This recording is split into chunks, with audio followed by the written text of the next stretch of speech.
Students আজকে কিন্তু EVS এর chapter number 3 from tasting to digesting দেখো কোয়েশ্চেন আনসার গুলো কিন্তু আমি নিয়ে চলে এসেছি তোমাদের সামনে। এই যে দেখতেই পাচ্ছ, তো এইখানে বুকে যে কোয়েশ্চেন আনসার গুলো রয়েছে সেই কোয়েশ্চেন আনসার গুলো কিন্তু ঠিক মানে ফর্মে নেই যে যেগুলো তোমার এক্সামে আসতে পারে। তো আমি কিন্তু কয়েকটা পয়েন্টস এরকম ভাবে বানিয়ে কোয়েশ্চেন আনসার গুলো সেই অনুযায়ী তৈরি করেছি। তো তোমরা দেখো, এটা হলো হোয়াট টাইপস অফ ফুড আর দেয়ার, মানে কত রকমের ফুড হয়। তাহলে ফুড কত রকমের হয়, different food items have different taste like sweet, সর, সল্টি অ্যান্ড বিটার। মানে এত রকমের ফুড এর টেস্ট কিন্তু হয়, কেমন কেমন টেস্ট হয়, মিষ্টি হয়, টক হয়, মানে নোনতা হয়, আর কি হয়, তেতো হয়। এই 4 রকমের কিন্তু আমরা ফুডের। তারপরের কোয়েশ্চেনটা দেখো, হাউ উই টেস্ট ফুডস, মানে আমরা কিভাবে ফুডটাকে টেস্ট করি, আমরা যে খাচ্ছি সেই ফুডের টেস্টটা কিরকম সেটা আমরা কিভাবে বুঝি। তাহলে কিভাবে বুঝি, foods can be tasted using our tongue, আমাদের জিভটা যে আছে, টাং মানে কি জিভ, যেই জিভটা যে আছে সেই জিভটা দিয়ে যখন আমাদের ফুডটা আমাদের মুখে যায়, যখন জিভে টাচ করে তখনই তো আমরা বুঝতে পারি যে টেস্টটা কেমন, যে ভালো খাবার না বাজে টেস্ট হয়েছে সেটা তখনই আমরা বুঝতে পারি। তারপর বলছে what are test birds, test birds কাকে বলা হয়।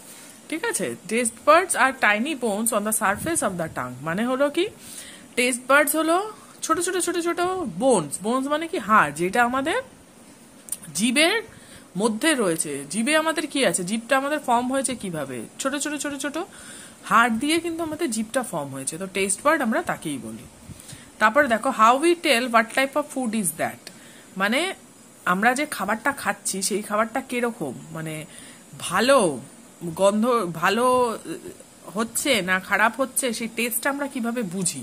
তাহলে we can also tell what type of food it is just by smelling it. আমরা যখন ধরো মা বা যখন রান্না করে যখন দেখি যে খুব সুন্দর একটা গন্ধ বেরোচ্ছে, তখন আমরা কিন্তু বুঝতে পারি যে কি রান্না হচ্ছে বা টেস্টটা কেমন হতে চলেছে, তাই না। তো কি করি, স্মেল দিয়ে, স্মেল মানে কি গন্ধটা শুকেও কিন্তু আমরা বুঝতে পারি যে ওটা কেমন ফুড হতে চলেছে। তারপর what mixes when we chew the foods and how it alters the taste, মানে আমরা যখন খাবারটাকে চিউ করি, চিউ মানে কি চিবাই, যখন আমরা চিবিয়ে নিই খাবারটাকে তখন কি মিক্স হয়ে যায় খাবারটার সাথে, আর সেটা কি টেস্টটাকে চেঞ্জ করে দেয়। তাহলে অ্যান্সার কি হবে, when we chew food saliva mixes with it and alter its flavours, মানে কি যখন আমরা খাবারটাকে চিউ করছি, চিবাচ্ছি, তখন কি হচ্ছে, তখন আমাদের যে মুখে যে স্যালাইভাটা রয়েছে সেই স্যালাইভাটা কিন্তু মিক্স হচ্ছে, সেই মিক্স হওয়ার ফলে তার ফ্লেভারটা কিন্তু একটু হলেও অল্টার হয়ে যাচ্ছে। তারপর কি হচ্ছে, which body part receives the chew food, মানে আমাদের শরীরের কোন পার্টটা আমরা যে খাবারটা খাচ্ছি সেটা রিসিভ করে, মানে সেটা নেয়। তাহলে অ্যান্সার কি হবে, আবার stomach receives the chew food, মানে আমাদের স্টমাক মানে আমাদের পেটে খাবারগুলো গিয়ে পৌঁছায়। হোয়াট হ্যাপেন্স ইন, পরের কোয়েশ্চেন দেখো, what happens in our body when our stomach is upset, মানে যখন আমাদের পেট খারাপ হয় তখন আমাদের শরীরে কি কি হয়। তাহলে অ্যান্সার কি হবে, when the stomach is upset our body rejects both the food and water, আমাদের তখন কি হয়, যখন আমাদের শরীরটা খারাপ হয় তখন আমাদের কিছু খেতে ইচ্ছা করে না, জলও খেতে ইচ্ছা করে না, খাবার তো খেতে ইচ্ছা করেই না, তাই না। দেখো এই কোয়েশ্চেনগুলো কিন্তু তোমরা বইয়ে পাবে না, হয়তো ভালো করে যদি তোমরা চ্যাপ্টারটাকে পড়ো তাহলে কিন্তু পয়েন্টস বুঝে কিন্তু এই জিনিসগুলোকে করতে হবে। আর কোয়েশ্চেন কিন্তু এরকম টাইপেরই কিন্তু আসতে চলেছে। তো সেই জন্য আমি বারে বারে বলছি যে আমার ভিডিওটাকে ফলো করো, চ্যানেলটাকে লাইক করো, সাবস্ক্রাইব করো, পাশে থাকো, দেখো, অসুবিধা হলে যেখানে বুঝতে পারছো না সেখানে আমাকে কমেন্ট করো, তাহলে কিন্তু আমি আরো ডিটেলসে তোমাদের সঙ্গে বোঝাতে পারবো, তোমাদেরও বুঝতে সুবিধা হবে। তো চলো পরের কোশ্চেনটা দেখি, how do you feel when you are hungry, যখন তোমাদের খিদে পায় তখন কি হয়, তখন কেমন আমরা ফিল করি। অ্যান্সার কি হবে, when we are hungry we experience a variety of emotions, I want to eat immediately, মানে কি হবে, যখন আমাদের খিদে পায়, প্রচন্ড খিদে পায়, তখন আমাদের মনের মধ্যে নানান রকম মানে চলতে থাকে, কখনো খুব র্যাগ হয়ে যায়, কখনো খুব দুঃখ মনে হয়, আর তখন কি হয়, মনে হয় যে এক্ষুনি আমাকে খেতে দাও, এক্ষুনি আমাকে খেতে দাও।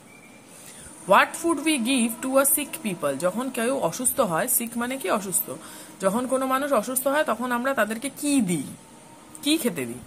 তাহলে we give glucose to a sick person who is unable to eat, মানে যখন কেউ খেতে পারছে না একদমই, তখন কি হয়, হসপিটালে আমরা কি দেখি যে স্যালাইন দেয়। তো স্যালাইনে কি যায়, বেসিক্যালি তো গ্লুকোজটাই যায়। তো সেই যখন কেউ খুব অসুস্থ হয় তখন আমরা তাকে গ্লুকোজটা খেতে দিই। Where is the digested food go, আমাদের যে খাবারটা খাই সেই খাবারটা হজম হয়ে কোথায় যায়, in the stomach where the digested food go, মানে আমাদের স্টমাকেই কিন্তু ডাইজেস্টিভ ফুডটা চলে যায়, মানে খাবারটা যে আমরা খেয়ে হজম হয়ে সেটা কিন্তু আমাদের স্টমাকে গিয়েই পৌঁছায়। তো এই হলো মোটামুটি 10টা কোয়েশ্চেন কিন্তু আমি তোমাদের from tasting to digesting chapter থেকে আমি করালাম। তো তোমরা ভালো করে এটাকে রিভাইজ করো, বুঝতে না পারলে কমেন্ট করো, ভিডিওটা দেখো, আমার চ্যানেল পাশে থাকো। এরকমভাবেই আমি এরপর কিন্তু আরও অনেক কিছুই নিয়ে আসবো। এই যে ডাইজেস্টিভ সিস্টেমের যে ড্রয়িংটা আছে সেটা করাবো, তারপর তোমার টাঙের ব্যাপারটা ভালোভাবে করো। আর আশা করছি যে তোমরা বুঝতে পারছো, না বুঝতে পারলে অবশ্যই কমেন্ট করো। চলো, টেক কেয়ার, বাই।